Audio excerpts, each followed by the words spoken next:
چھٹے امام کی روایت ہے۔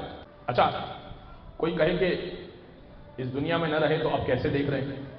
تو اس پر بھی حدیث ہے، رسول اسلام کی بھی حدیث ہے اور دیگر مولا رضا کی بھی حدیث ہے اور دیگر ائمہ کی بھی حدیث ہے۔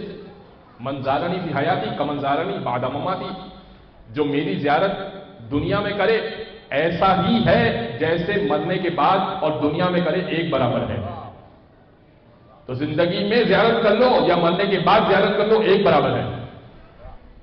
یعنی اب جو آپ کوشش کریں گے، اگر اس حدیث کے بعد اگر کربلا کے لیے کوشش کر رہے ہیں تو یہ گمان بھی نہ کیجئے گا کہ حسین کی قبر پہ، یقیناً قبر پہ جا رہے ہیں مگر ایک مزار ہے تو جا رہا ہوں، نہیں، حسین میرے مقام کو دیکھ رہے ہیں، حسین میرے پر فضل کی نظر کریں گے، حسین لطف کی نگاہ کریں گے، علی اکبر میرے مقام کو دیکھ رہے ہیں، علی اصغر میرے مقام کو دیکھ رہے ہیں۔ اگر یہ نیت ہے اور اگر یہ ذہن میں ہے کہ میں حسین سے ملاقات کرنے کو جا رہا ہوں، مرقد پہ نہیں جا رہا، حسین سے ملاقات کرنے کو جا رہا ہوں، مرقد پہ نہیں جا رہا، حسین سے، عباس ابن علی سے ملاقات کرنے کو جا رہا ہوں۔ لہذا تو ان کی زیارت زندگی میں موت کے بعد ایک برابر ہے۔